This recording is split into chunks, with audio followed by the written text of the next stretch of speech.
here. He is an international singer-songwriter, vocal artist, and has spent a long time in the entertainment industry. And so, with his experience, I wanted to bring him onto the show, get to know him a little bit more, so that the audience, so that you all can get to know Nick and what he's been able to accomplish in his career. So, Nick, how you doing today? How you feeling this morning? Justin, what's up, man? No, it's a pleasure to be here as usual. I'm feeling great, man. I had a long night last night, but I'm here. I'm glad. I lost my beard. I was shaving, right? And so the fire alarm, I live in Boston right now, so sometimes an apartment heater at this time of the season will kind of blow a little smoke sometimes and false alarm, right? But I'm in the middle of just trimming up my beard, right? And get a little nick, and I'm like, oh my gosh, are you kidding me? So I have to head downstairs, and I got this little piece of tissue on my half shaven beard, and I'm just well, you know what? There's a little hole in the beard now. I just got to go baby face. So here I am. Man, I can relate to that, because I actually did a really similar thing a couple weeks ago. I had to just get rid of mine for the first time in 2 years. I kind of have had just some chin hair for the past couple of years, and so my wife came home and was like, "What did you do? Why?" No, I saw my girlfriend last night, and dude, she did a double take. What was crazy about it? I feel like with a beard, I mean, I know this is going off on a tangent right now about beards, right? But sometimes I feel like it's important, man, if we can just, as a dude, to look at yourself in the mirror, clean shaven, and just be okay, who are you? When you're clean shaven, it's just it's beautiful, because you get to see your face verbatim for what it is. Yeah, you hit that on the nose. My lady had said you look like astute and sharp, and clean, and she said I look like a cop. I was like, but whoa. She's like, no, I didn't mean that. I was like, please don't put me in that category. But no, that's fun. That's fun. So you said that you live in Boston right now. I know and understand you've been. So Nick, ladies and gentlemen, is an amazing singer-songwriter. Nick has performed in a variety of different fashions before many different fans. Can you talk a little bit about, really fast? So you're living in Boston.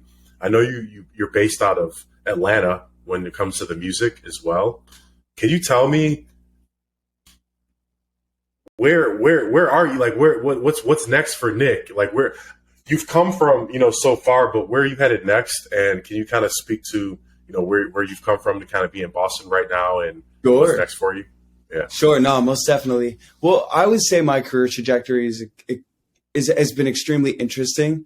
I feel like we all go into something with a firm plan, and I feel like the plan, before the plan comes the vision. And these are 4 steps that I learned personally in my life that get you to where you want to go. So you got to have a compelling vision. I always had that.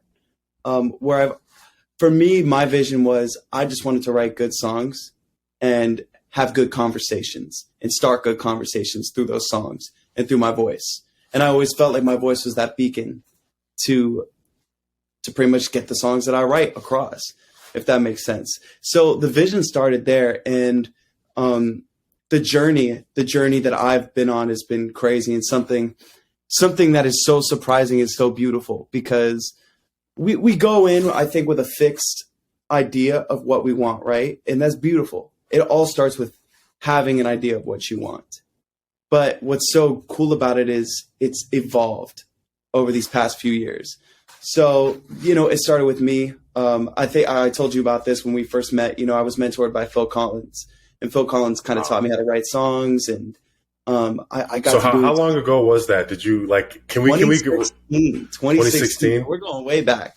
Okay, way back. So 2016, and yep, so before you were 18, what did your life consisted of? How did you get into music? I know you were in theater a little bit. Can you talk, before we get to Phil Collins and before we get to Keith Sweat? Let's talk about the humble beginnings and what led you to that opportunity. So it all started with a child theater program when I was around 6 years old. I remember it was me and my best friend at the time. And she was in the theater program. She was like, Nick, you should do it with us. And I was like, no, like I've always played basketball and sports. But here I was doing this theater program and I'd never felt at home before like I did. And, you know, when you're 6, I mean, you don't really think much of it. But, you know, when your parents see how much fun you're having and the rest of your family, they're like, okay, there's something here. So they started putting me in more theater stuff. And then from there, my love for it just kind of grew. And I felt like I was truly home in a way that I never felt like when I was playing child sports or anything like that, because I was always very imaginative and always was very creative. As you can see, like, you know, I got my little figurines and my statues over here, but those are a constant reminder to me of how creative I was as a kid and how that creativity has evolved to today, which is so inspiring. So was it musicals that you really started getting? Were you singing on stage? Yes. Yeah. So it was musicals from there. And then I slowly started to develop a love for like pop music. But that started with, so I was listening to, I've always been considered an old soul by my peers, because what started when I was a kid was I was listening to Stevie Wonder, Marvin Gaye, MJ. Yeah. And that's what I had. I had the Supremes. I had this big Motown cassette, right? And I would just play that in the little boombox in my little living room. And I had this little playroom when I was a kid. And I would just sit there and I would absorb the music and just love what I was listening to. And then that was like Frank Sinatra was a big part of that too. So I was just listening to all this type of music. And then as I got older, I kind of got like, I was more into like pop rock for a little bit doing that. And then by the time I was 14, 15 years old, you'll never get this. So I hear Lost Without You by Robin Thicke. Like one of my teachers at school, like played me that song. And I was like, who the hell is this? Like, I want to be this dude. Who is this guy? And, you know, I think that like, look, hot take. I feel like Robin Thicke gets a bad rap because of blurred lines and everything. For sure. And mind you, I mean, like everybody has their hiccups in their career, but like he's so much more than that song, you know? Without a doubt. I credit like Robin Thicke, Justin Timberlake, and a lot of my mentors. My mentor, Rob Stevenson, who I've had since I was 9. He was my first major vocal coach. You know, he works with JT, he works with Rihanna, he works with the Dave Matthews Band. Like, so he was already instilling in me like kind of that grain for success and how to work hard, but at the same time, just feeding me so much musical knowledge, especially of where I wanted to go. So like me being an old soul continued. Like I was in high school, right? And I went to high school in Boca Raton, Florida, and people that know Boca Raton, Florida, they know you're crazy if you're walking down the halls listening to Genuine and Tyrese, you know? And that was just who I was. And here, like this Italian kid just listening to Genuine, Tyrese. Tank was big for me. Yeah. Aaliyah, Mary J. Blige. Yeah. But that's who I was, and that's who I always wanted to be. And I put that in my vision for myself. That was the kind of artist I wanted to be. I wanted to sing R&B. I wanted to sing a little bit of jazz music in there too. From my earlier days listening to Sinatra, you know what I mean? And so when did you start? When did you actually start writing, like songwriting? So I started songwriting when I was 13, 14. And, you know, it's so funny. Like I disown those songs in my head because they were like so atrocious, but it's all good. It's so funny. I was catching up with my first songwriting mentor, Keith Ridenhour. We call him Swamp Daddy, but he's out in Nashville. Right. And, he used to own this studio back down in South Florida. It was called Marquee Music. And I used to go there for songwriting lessons all the time. And I remember the first songs that we ever wrote together. I wrote this one gospel song called Forgive Me, Lord.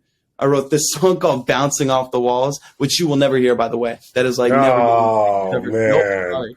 Nope, damn, just the title itself is pretty enticing. I definitely want to hear that. Nah, bro. I literally got that Bouncing Off the Walls title, I think, from Spider-Man or some shit. But that being said,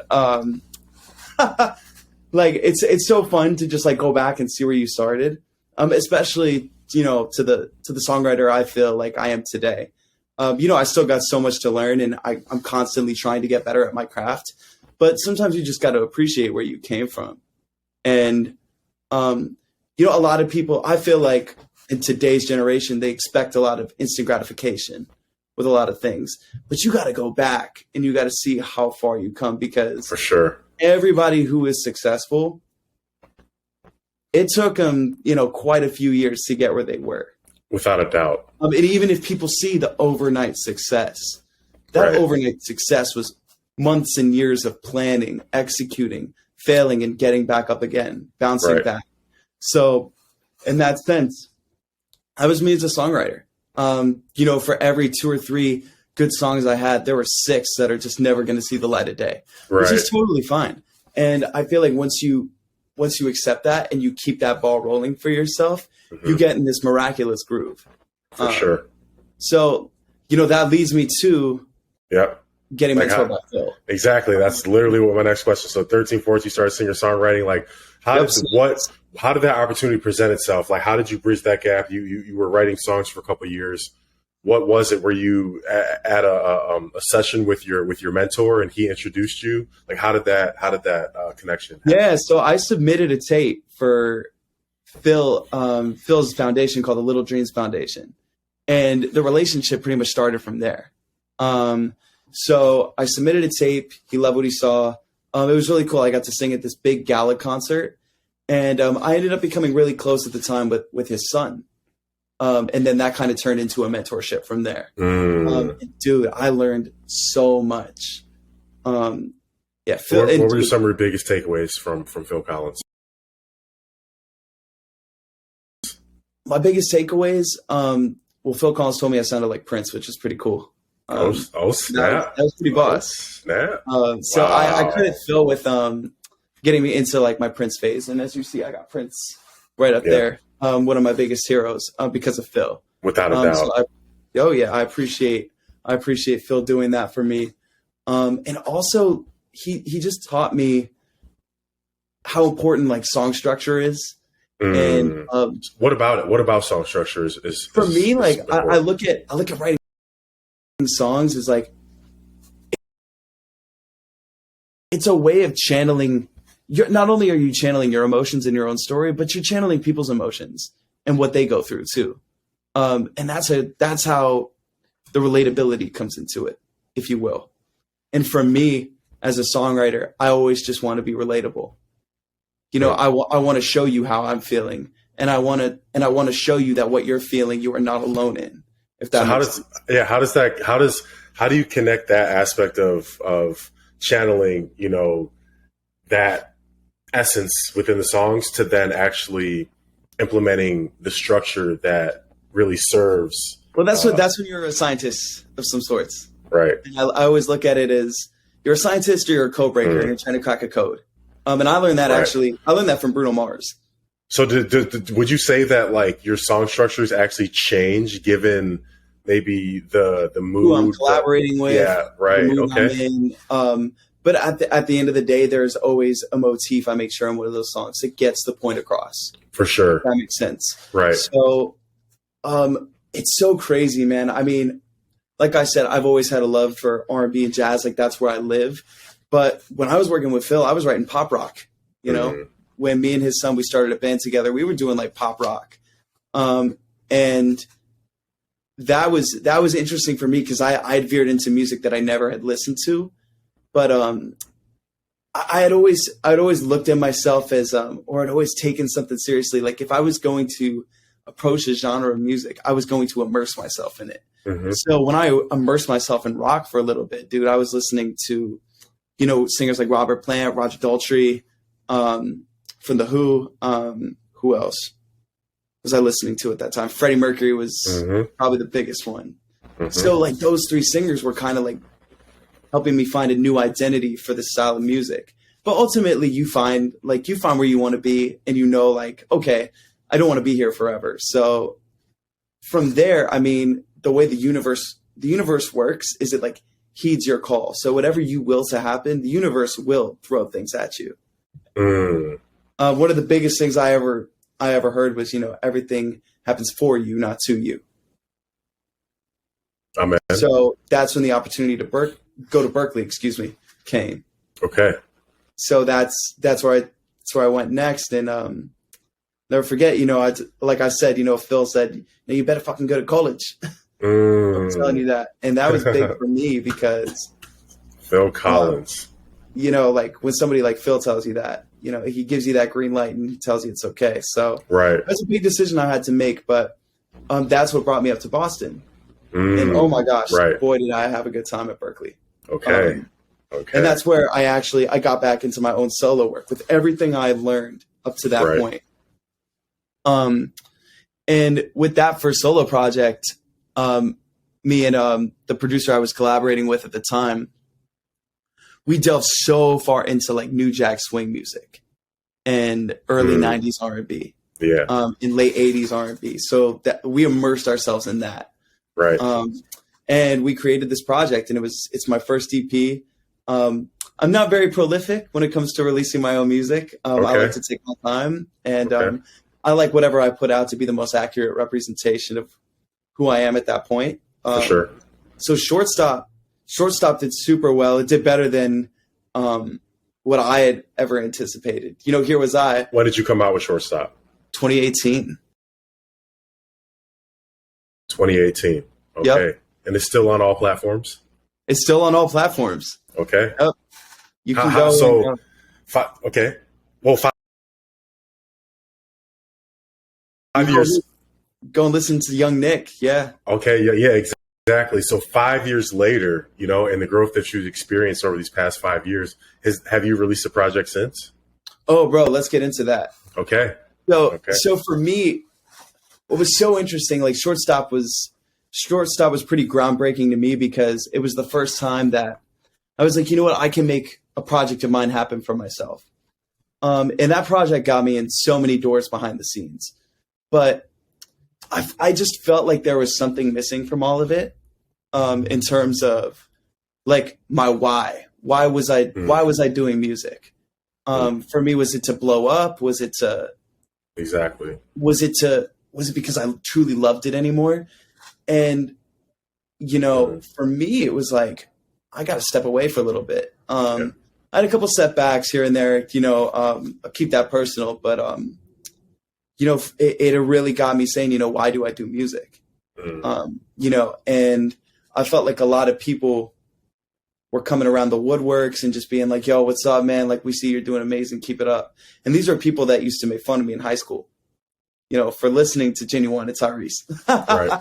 Like I said. So it was a very interesting point in my life where I was like, okay, like everything had just been music up to that point. I had never really took the time to explore like who Nick was as a young adult outside of being an artist. So I pretty much I was still writing at that time and trying to figure out a new sound for myself, like my own sound instead of biting off other people's sounds. Right.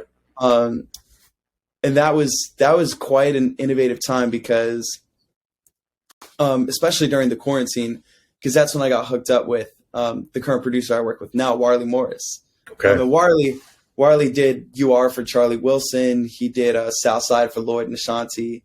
Just a very accomplished and Grammy-nominated producer, right?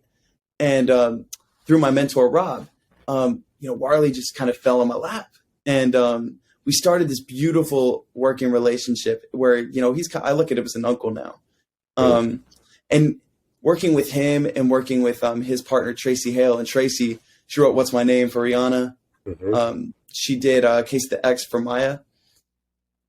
Sitting down and working with Tracy, that kind of ignited my love for songwriting again.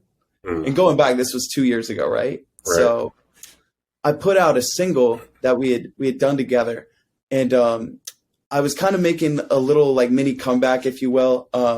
I got to do the national anthem at the NBA Finals in the NBA bubble, which was pretty crazy. Wow. To be part of history like that. But then again, bro, I just didn't feel like things were fully right with me. And I felt like I still needed to mature more. So I took a step back again. What was it about? Like, what were you feeling at that time? You had the opportunity to do the national anthem, the NBA Finals during the bubble experience. Like, and so did you feel like you hadn't quite mastered your own personal sound, or had you not really come to that like full conclusion of why, you know, music was the mainstay in your life? Like, what was it that felt you off kilter? Both those things. And also I feel like it was at that time, like I wasn't fully believing in myself. Mm. And it's so crazy, Justin. I mean, I haven't talked about this with anybody about how I was truly feeling at that time. I just, you know, it's so funny. I had always said like, oh, if I stay ready, I won't have to get ready for these big moments. And it wasn't a problem with me like shying away from those moments because I was ready when they came. But it was almost like you don't have time to think. Yeah. So and like take it all in. Even it was just like yes. Happened, passed, and now it's just like a memory. And now what's next, and or how? Exactly, you know, and that's how I was. And I felt like there were still some things that needed to be sorted out. And I felt like I still wanted to get better at. So again, I took some time for myself, and I recorded an album's worth of material at that time. And I feel like some of those songs will see the light of day eventually. Okay.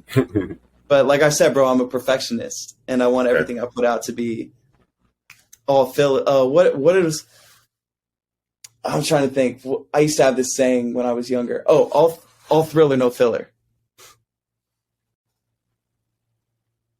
Right. Like genuine, like real substance, right? Oh yeah. Well, also I want every song I have to slap. So all thriller and filler, right? Okay.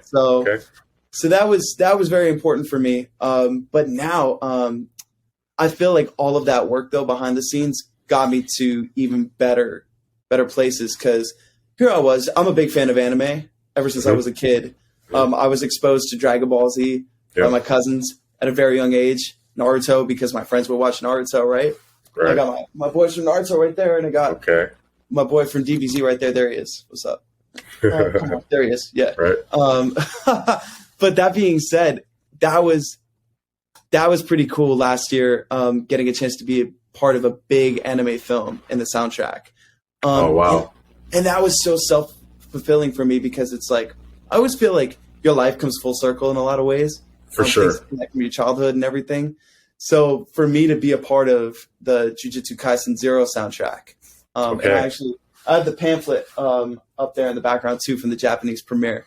But what was so cool about that was just seeing that I could be a part of something that's bigger than myself, and kind of fulfilling these dreams that you had when you were a kid, that you never thought you would achieve at that point, you know? Yeah, right.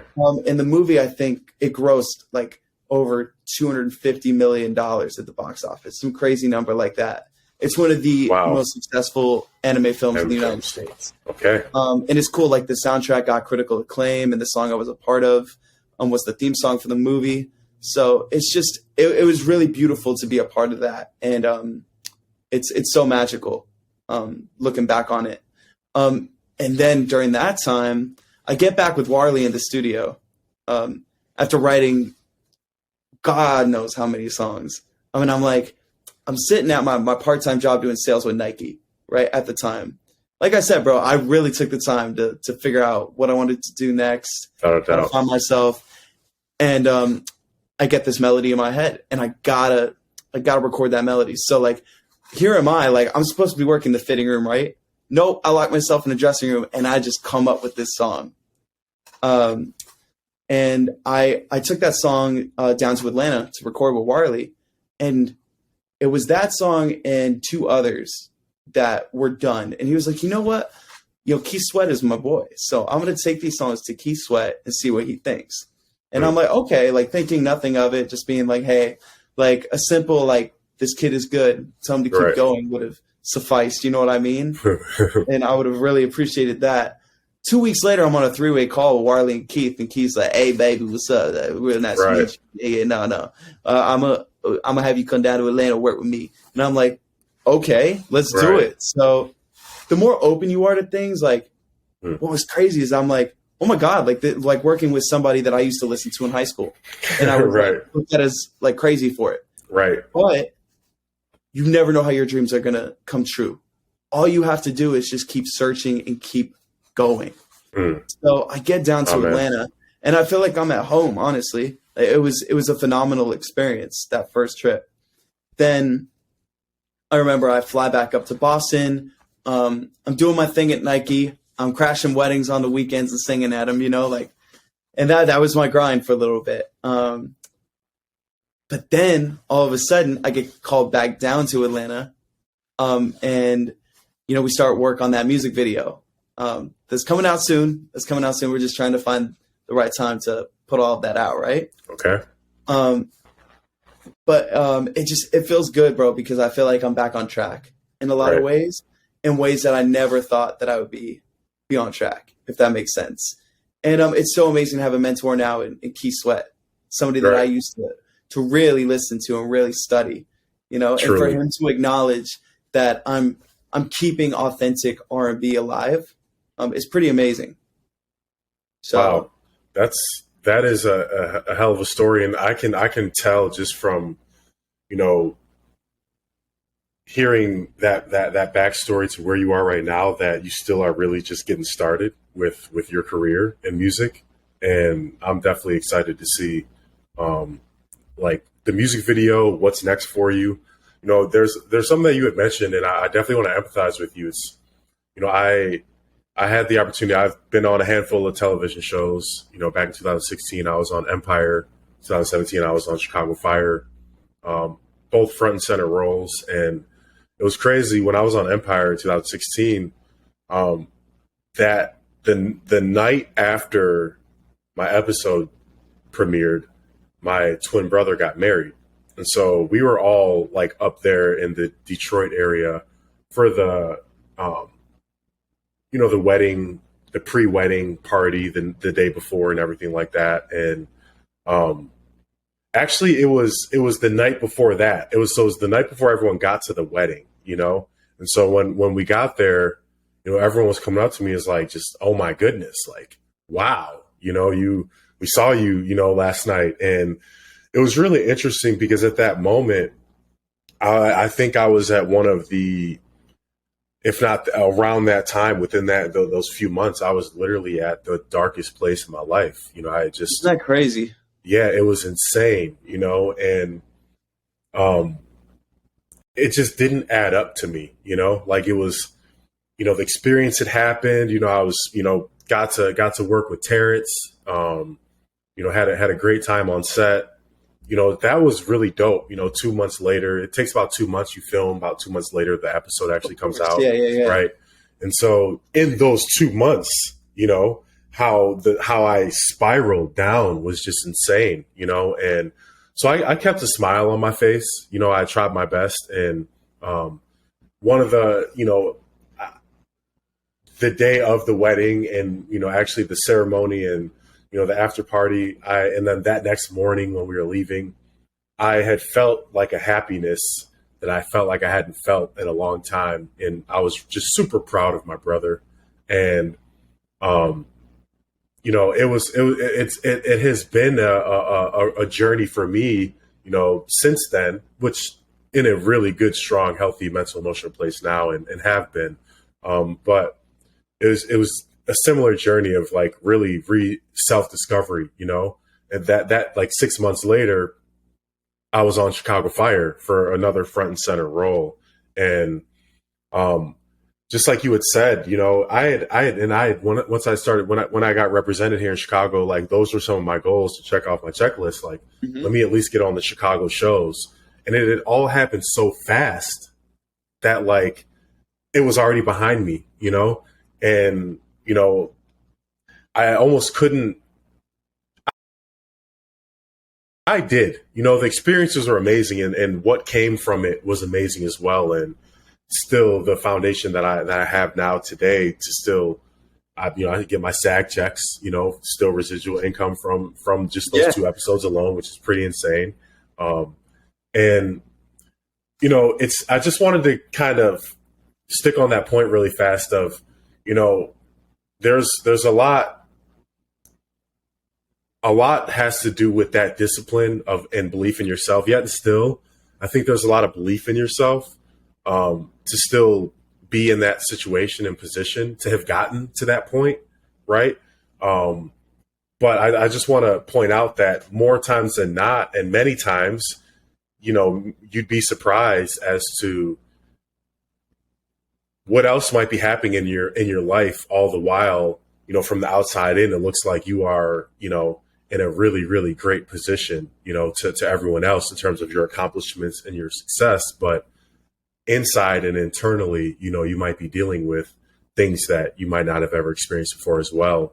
And so I just commend anyone, for being able to come through that experience and still, stay on that journey of self-discovery to get them to, opportunities that were far greater than the ones that kind of laid that foundation, to get to that place. And so I just want to circle back to come to this point of, just hearing your story. I'm really excited to, see where continuously your career takes you. And I think it'd be a good opportunity right now to say and share that, I had the amazing opportunity to meet Nick through the company that I co-founded with our business partner, Malachi. Nicholas has been, excuse me, I'm sorry, Nick. I just looked at your name. Nick has been, such a welcome addition to our team when it comes to the S&D education, artist management and S&D education and brand management.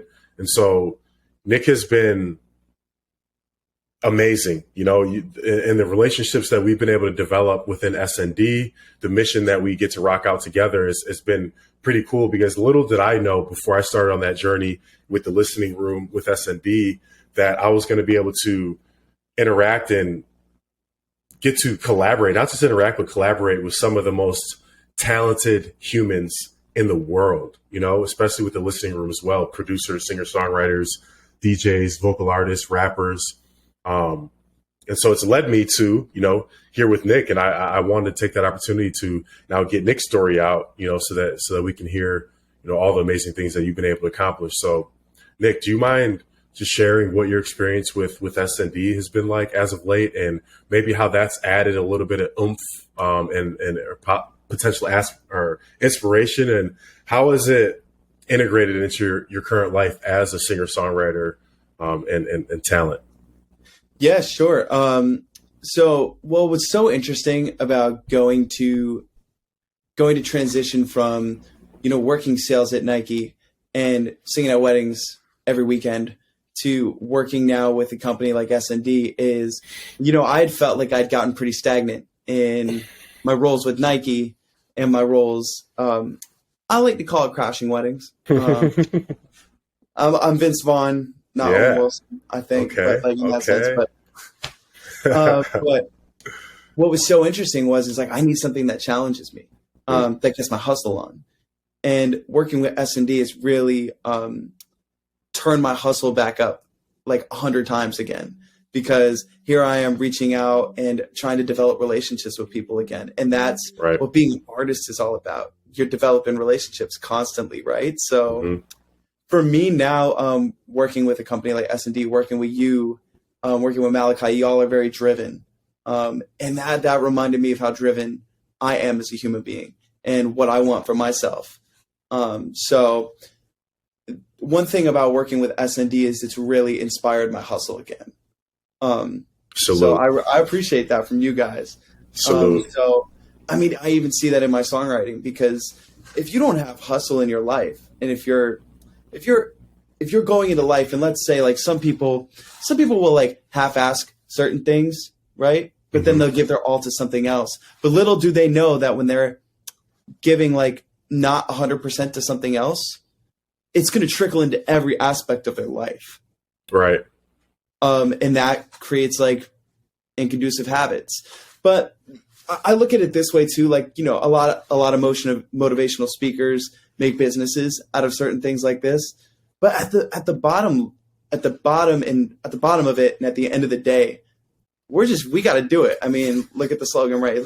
Like, look at the swoosh right here. Just do it. Right. You just got to do it. You know what I mean? And like with music and with forming relationships with S&D and getting S&D out there too, it's like, you just got to do it, man. For sure. Like for sure, I want to write songs, and that's my way of communicating with people. I just got to do it. And then when you actually do it, man, there's so much joy that comes from it. And I find it so interesting that people sometimes are just scared of happiness. They want to be happy, right? But there are steps that they got to take to be happy. You know what I mean? Right. So so just to be clear, S&D education provides education resources, development tools, and brand management for artists and entrepreneurs ready to scale their businesses worldwide. Most specifically, we work with studio heads, head engineers, studio owners, independent label owners, music managers, music business entrepreneurs as a whole, as well as artists, producers, singer-songwriters like Nick. And so that's what I think for me, and I think Nick can concur is it's been a really dope experience. Just like you said, it's the relationship building, right? I think, for me, it's been hugely important to continuously develop these relationships that are not just going to scale the company, but are going to scale our own individual careers, so that we can take our careers to the next level by accessing, the network that we established for ourselves, and it's been really fun, to work with Nick. Nick has locked down some great studios over on the East Coast. We've got some seminars, some e-seminars that we're going to be collaborating with here shortly in the coming month. And so, Nick, can you talk about, how, what's besides SND, can you add, could you share, like what's next for Nick Aquilino, with now bridging this experience with SND, now that you've left Nike, you have a music video coming out. Your hustle is on a whole nother level now. You're reaching out to new people. Your network is getting larger. What is the next stages for Nick Aquilino? What the beautiful thing about like what's next is what I've learned. We never know what's next. And that's a beautiful thing. It is. I see the vision so clearly, and I have plans that I use to implement and execute so that I can achieve that vision, right? But at the end of the day, the plan constantly changes and it evolves in a beautiful way. So the way I look at it is like the only person that knows what's next is God, whether you believe in God or not. You know what I mean? Amen. The universe knows what's next for you. Knows what's next for you. Excuse me. But like all we can do is show up. If that makes sense. Yeah. Right. They say that. Yeah. Go ahead. If you show up, then you know what's next. And what's next is so many beautiful things. Right. So, man, cheers to continuously showing up. I think that's what, I've been able to appreciate about Nick is, his consistency and his day in and day out ability to show up, to communicate, asking me like, what's good? Like, what are we on today? Like, what do we have to accomplish? How are we going to get there? And it is that it's the self accountability, right. Is holding oneself accountable to, that grand mission. And maybe that grand mission is, I was going to ask, like, what is it day in and day out when you wake up? Like, what is your North Star? Is it just that? Is it, I'm going to show up today? Today I'm going to be my best self. Like, what is it that keeps you going, to lead you to places unknown? To me is I wake up in the morning. I read this book called The Miracle Morning. I'm blanking on who wrote it, but wow, what a beautiful book. And it really it changed the way I look at my mornings. So certainly, I think we had this, I talked about this when we first met. And what's so important to me, man, is like in life, when do you think is like the most hyped up time when you're going to sleep? Christmas Eve, right? Right. At least for me, when I was a kid, it was Christmas Eve, right? Because I knew that Santa was coming. Santa's real, guys. You're looking at Saint Nick right here, but but Santa's real, right? But that's besides the point. So I would go to sleep hyped up, knowing that tomorrow was going to be Christmas morning. As I'm older now, and getting wiser, I'm like, oh, what if every morning was like Christmas morning? Like you wake up, you feel your skin, bro, and you're like, I'm here. This is so beautiful. So one thing that gets me really focused for the day is I journal out my thoughts. I meditate in the mornings. That's really important for me. That helps me to kind of manifest the relationships that I want. And I try, but like, it's so beautiful. The right people come into your life at the right point. And if something doesn't work out with somebody, it just wasn't right for you, you know? Right. And once you accept that, it makes everything so much easier, and you take things less personally, right? Because you know that there's a bigger plan out there. So that's what I go into every morning with. Those are like the 3 things I do, and also push-ups. Push-ups are big. I like doing push-ups. Now I'm gonna hold myself accountable and say I don't do that every morning, but it just pumps me up if I just do 20 push-ups in the morning. I'm just like, I'm ready to go. Ready to go. Right. And I always keep my little, this is like my little creative desk over here, outside of my workstation. And sometimes in the morning, dude, I look at this. So I'll have my vision board for the year. We're in January, right? So I'll have my vision board usually done by early February. That's when I think how you're going to map out your year. For sure. What I'll do is I'll spend like 15 minutes just looking at my vision board, taking all of that in and seeing all of what I want to accomplish. So that's really important to me too.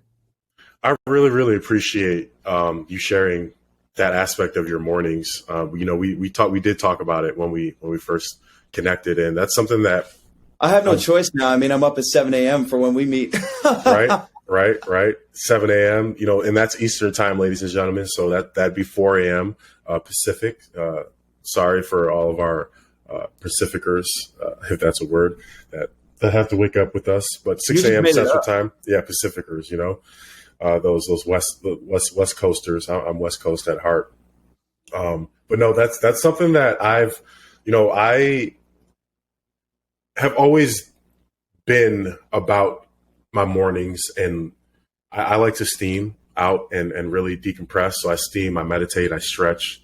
But when I started to really scale business with both the listening room and S&D education, I realized that my time management had to become way better than I've been used to in the past. And whether that, on top of that, dude, you're a family man. So exactly. Right. I can't even imagine for me, dude. I mean, I'm young. I got my girlfriend, but we're slowly but surely we're still together. But it's like there's so many aspects too. But I can't even imagine being a family man and running everything. That's got to be crazy. I'd like to say it's an acquired taste. Let's say that. It's an acquired taste. More so, it's an acquired experience. To where now, my daughter's going to be 9 years old this year, and I don't get so, what would you call it, stressed out about stuff, or so. I mean, I get tight about certain maybe time constraint situations sometimes, but other than that, I let a lot of it roll off my shoulders now. Just like you said, there's a lot out of my hands. But to that, what I can control is how I manage my day and how I manage my approach to the day, like you were just speaking about. 100%, man. Right. And so, I do make it a point to set alarms for myself. I do use my Google Calendar religiously now.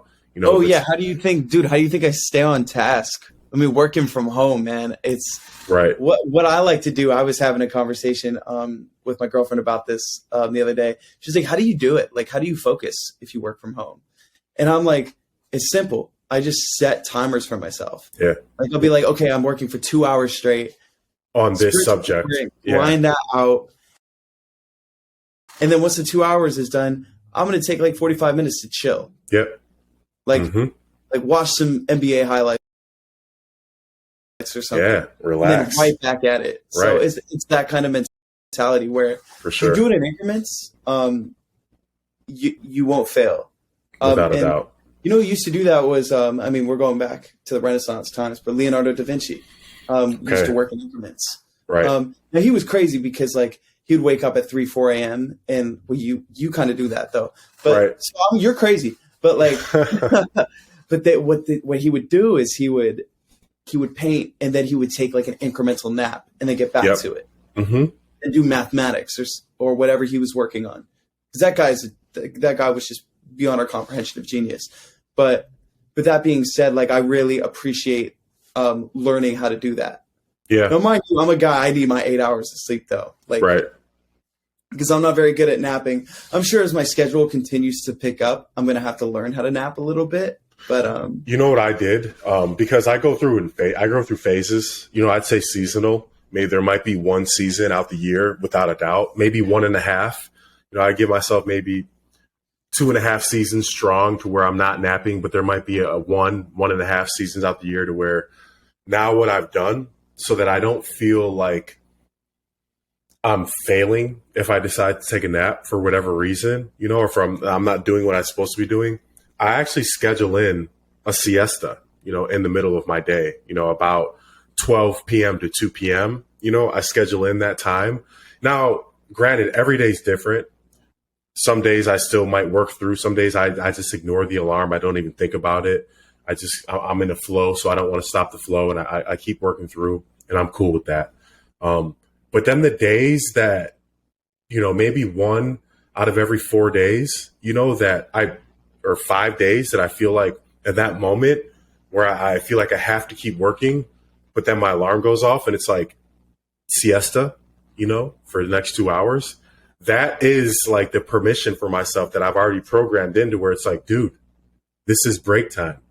Take the break, you know, open this time for yourself to, oh yeah, dude. Like you said, we wouldn't be sane if we didn't get exactly those breaks in. Right. So I think that's extremely important. I keep that alarm on in my phone regardless. And then when it goes off, and then when I am relaxing, you know, I'm like, I don't answer my phone. Like I don't even look at it. Yeah, you know, I put it on. You deserve that though, because you give so much of yourself during the day that it's so important. You got to take that time for yourself.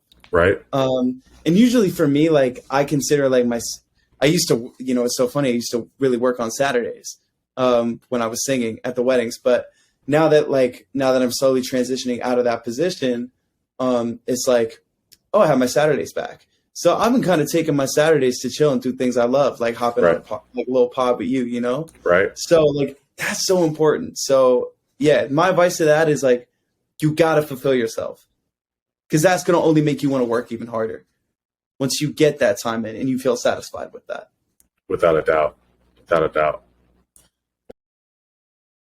Well, man, I don't want to take too much more of your time. I do appreciate, you know, the time that we've been able to spend this morning chit-chatting, getting to know Nick Aquilino a little bit more. You know, you've talked about your mentorship with Phil Collins all the way to, you know, writing sessions with Keith Sweat, the opportunity to sing the national anthem for the NBA Finals, you know, during the time of the bubble. I think that's historical in and of itself. Let's go Heat. Right. So I know that's something that you've done, you know, not fairly consistently, but you have performed for a number of different sports venues doing the national anthem. I think that is quite exceptional. So, ladies and gentlemen, you can find Nick Aquilino on YouTube. You know, you can see some of his performances, I do believe. So, Nick, where can the people find you? Where can they listen to your music? How can they stay up to date with Nick Aquilino? Yeah, sure. So I'm in the process of a rebrand right now, but if you want to give me a follow on Instagram, that's where I'm most active. At Nick Cesare, you can find me. Right now it's NickCesares, but we're going back to Aquilino soon. So looking forward to that. Okay. At Nick Cesare on IG. Follow Nick. You will not be let down in any way. You will be definitely entertained. Please come along for the journey and stay a while is what I have to say. Yep. Stay a while. Well, Nick, my brother, I appreciate the time this morning, and we look forward to the growth of your career and continuing to build a strong collaborative partnership. Hey, likewise with you, man. I appreciate it. All right, man.